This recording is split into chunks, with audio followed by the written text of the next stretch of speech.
Hey guys, welcome to my channel. I'm Simon from Scar Illustration, and I hope you're keeping well. Today, I'm going to pull the curtain back on how I created the cover art for The Engineer by New York Times bestselling author Will Wight. Let's dive in. As you can see, I started the way I usually do with a sketch and then added washes of color with a large soft brush. But before I got to this stage, there was a lot of preliminary work that was done. The first thing was to create character concepts for Mel, the main character. As you can see, I went through a number of ideas, but in the end, it was a combination of concepts that got the final approval.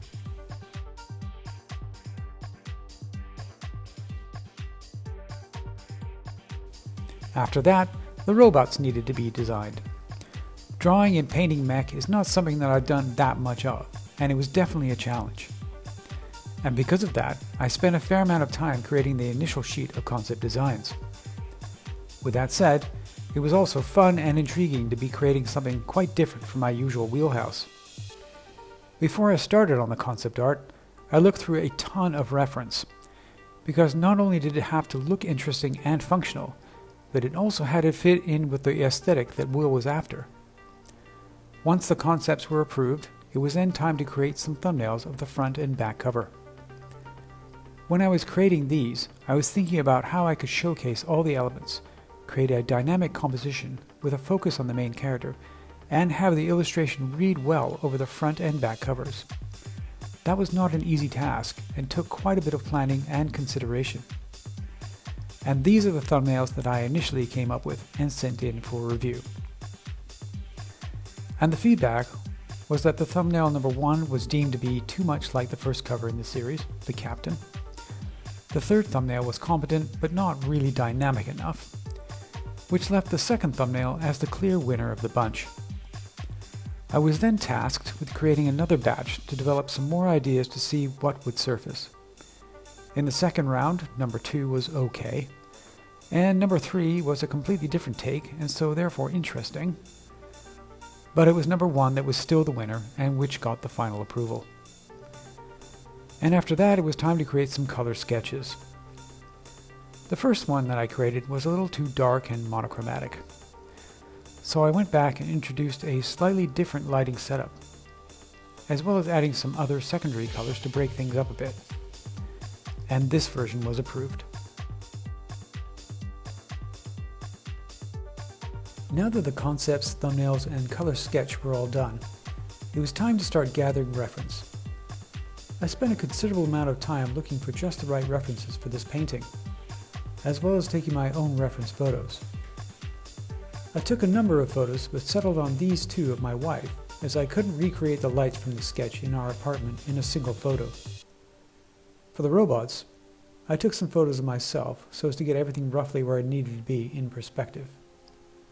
Typically, when I'm taking reference photos, I don't have access to whatever outfit the character is wearing, or any props they might have, nor do I have any appropriate models that I can just call up to take photos of. So I have to improvise with whatever I have available. As you can see, this painting was no exception. Honestly, I tend to find shooting reference to be somewhat frustrating at the best of times. At the moment, I don't have the ideal setup or space for creating reference photos, or the photographic knowledge for that matter.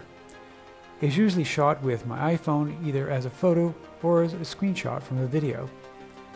And so I find that whatever I do come up with usually falls short of what I would ideally like to work from.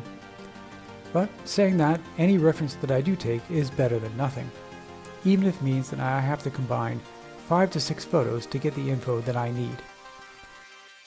Because I've found that if I try and paint everything from my imagination, there's always going to be some things that just don't look quite right. My reference photos always look kind of ridiculous, but as long as they have the basic elements and a general idea of lighting, then they're still helpful. After the photos were done, it was time to create the final sketch. Once I blocked in all the elements, I then tackled the main character. I started with her face, which, in my opinion, is always the most challenging aspect. To achieve this, I used a few reference photos and mixed them together. I also didn't try and rush this, as I wanted to get it roughly right the first time around. Oftentimes, the fastest way to paint something is to go slower.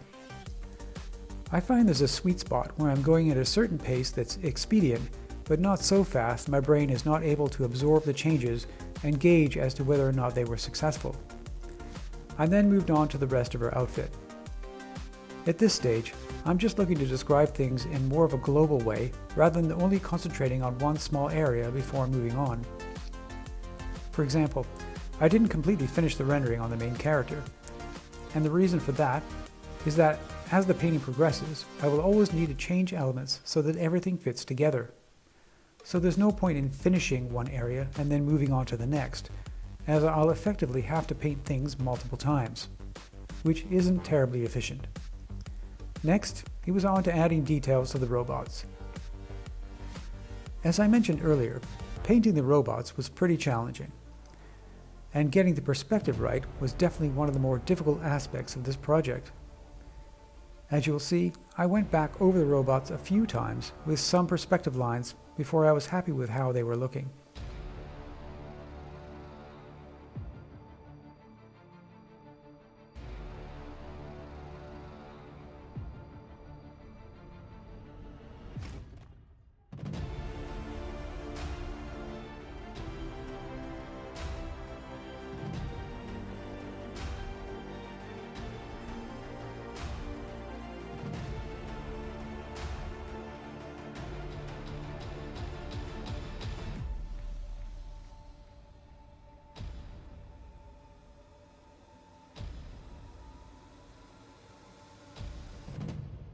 The other challenging aspect of the robots was to make sure that they looked like they each had enough space in perspective, rather than looking like they were stuck together. And I also needed to make sure that they all matched the concept art. I gave the robots a slightly weathered look, rather than having them appear as brand new, to suggest that perhaps they had been Mel's loyal servants for quite some time, and had encountered some conflict during their time with Mel.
After that, it was on to the interior of the building. When I was painting this, I wanted the aesthetic to be somewhere between Tron and Star Wars, but not be too similar to either of those.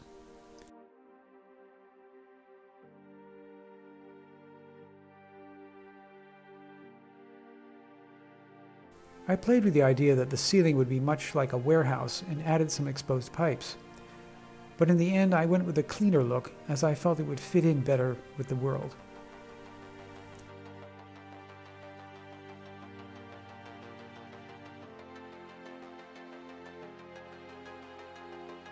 The walkway was also a combination of things, as I knew that I wanted to add some lights to it. I envisaged a cross between a passenger walkway on a plane and the floor panels on the Millennium Falcon.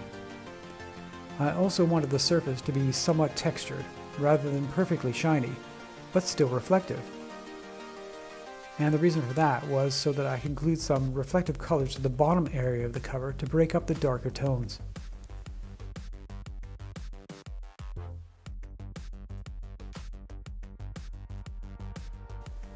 Then it was on to the flying robots.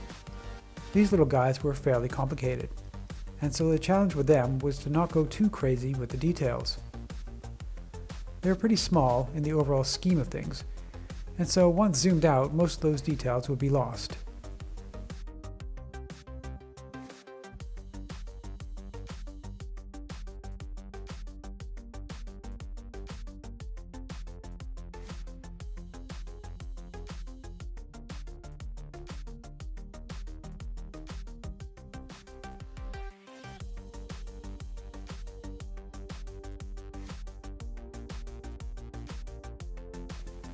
After that, it was back to developing the interior of the building.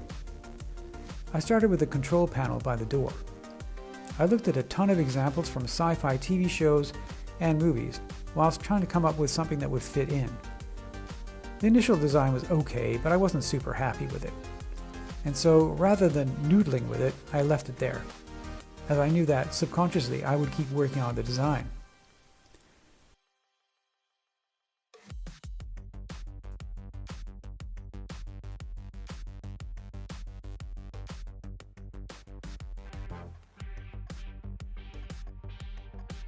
Next, it was time to get started with the back cover elements.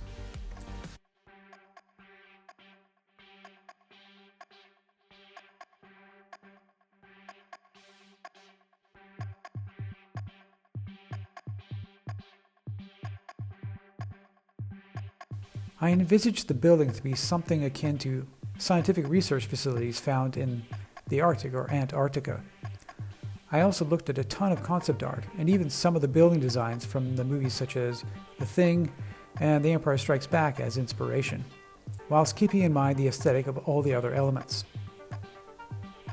I didn't want these structures to look too generic, so I suggested a control tower with possible offices and some cranes with a loading dock for all the various items that Mel might need for her laboratory.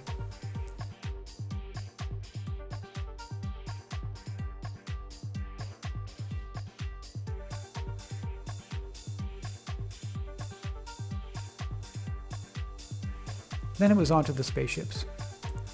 The ship on the front cover was to be similar to the one featured on the cover of the Captain, albeit with different accent lights. I also thought this ship would be Mel's private jet, as it were. Saying that, I did have to design a side view of the ship, which hadn't been shown before. This presented a few challenges, as I had to envision what that might look like and have it match the underside of the ship from the previous cover. Whereas the ship on the back cover had to be different. I figured that this ship would be more of a cargo carrier and be somewhat bulkier in appearance. So I looked at a lot of spaceship designs as well as military cargo planes to get the design right.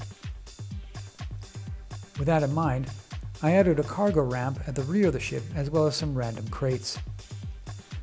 For the moons, I wanted to suggest a rocky terrain rather than an environment comprised mainly of gas, as well as subtly introducing some other colors to break up the mainly blue tones of the cover. Now that everything was at a mid-rendering stage, it was time to go back for another pass on the main character. Like before, I started with her face. I also spent time developing the look of her glasses, as well as regularly flipping the figure to make sure that nothing looked off.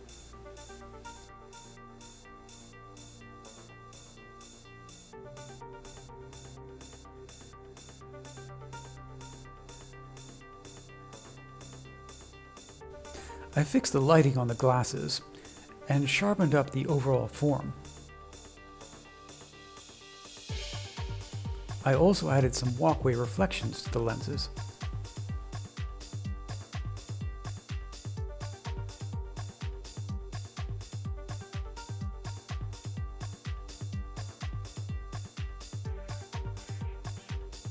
Here I'm fixing up the collar on Mel's coat, as it looked unbalanced and didn't quite match the concept art.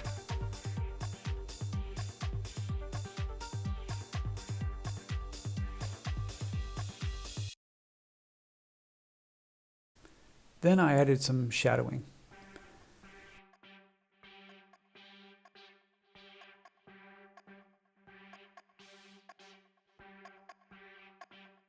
Just refining some of the folds in the coat as well.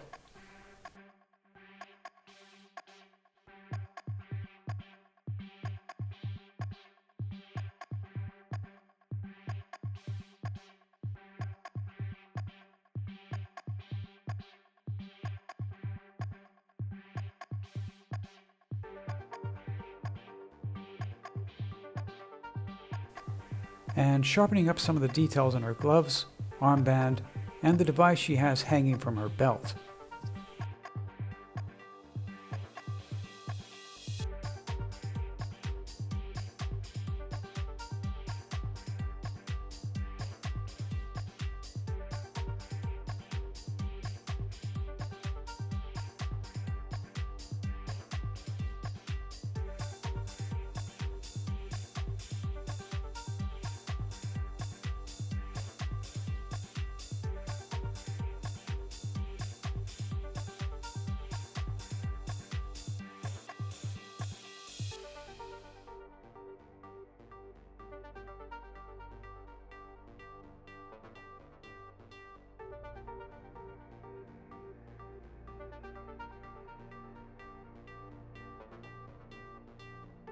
After that, it was time to address the bandolier.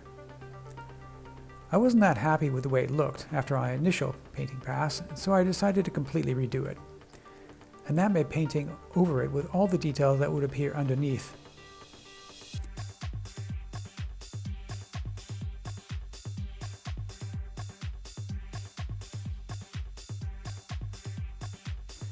Then I created one of the cartridges, duplicated it, and positioned them accordingly. To get this right, I kept checking some reference photos I had found online.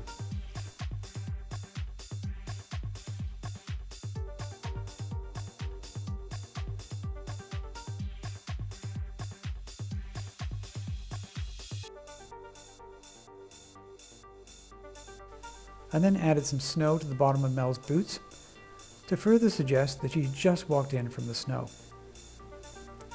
Whilst I'm working through the painting, you can see that I'm slowly checking things off my to-do list. Having finished with the main character for now, I then went and added some clouds to the back cover. I wanted to add some depth and atmosphere to the scene.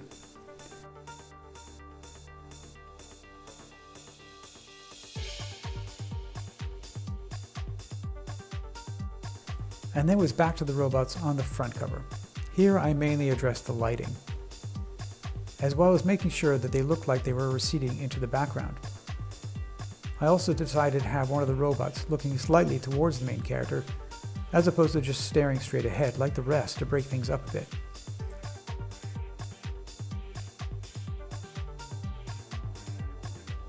Here I'm refining some of the lighting on the smaller robot to describe the form a bit better.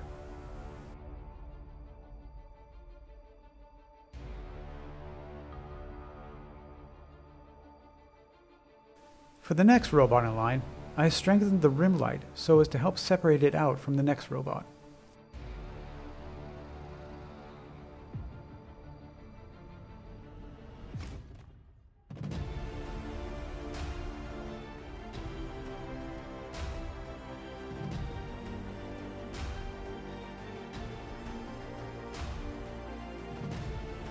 I'm also making each robot slightly lighter with less contrast as I recede into the distance.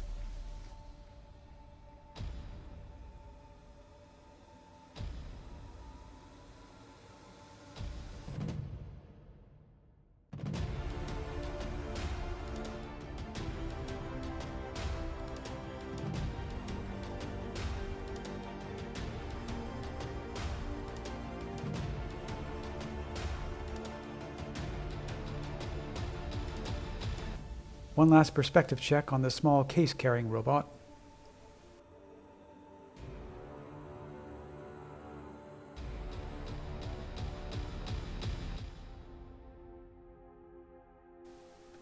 Just adding some shadowing to support the rim light.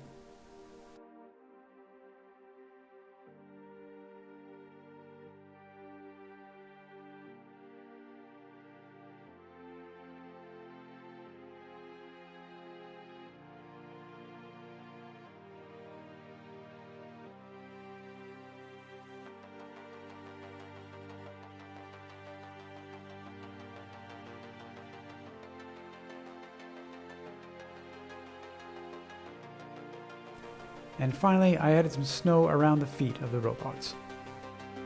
Then it was on to finishing the cargo ship on the back cover. For this, I added interior and exterior lights and suggested some weathering on some of the panels. Once that was finished, I then added some snow, frost, and fog to the window of the building. Again, I conferred with my reference so as to get this to look somewhat realistic.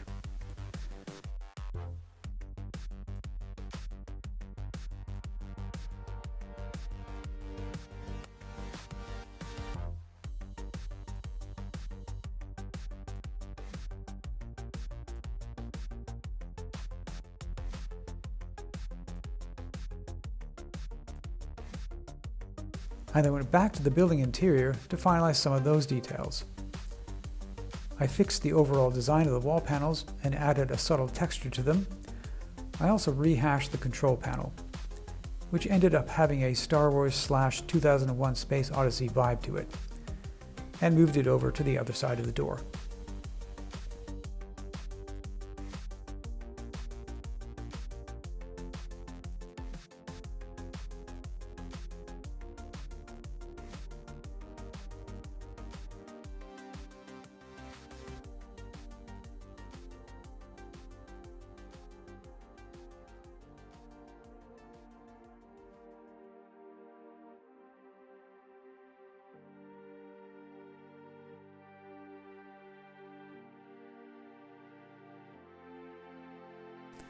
Then it was on to adding the final touches, such as the emblem on Mel's coat, snow on the walkway, brushstrokes, and reflected colors.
After I sent the final painting in for review, there were a few changes that came back which are shown on the final painting, such as Mel's hairstyle, glasses, and reducing the clouds on the back cover to accommodate the text that needed to be there.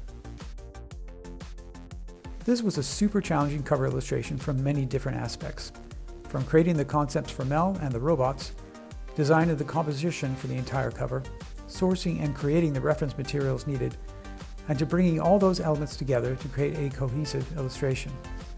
Saying that, it was also a great experience which definitely pushed me out of my comfort zone and moved the needle on my creativity.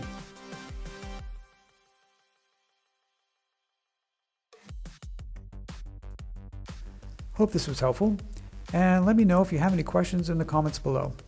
Please consider liking this video and subscribe to my channel. Have a good one, and keep on painting.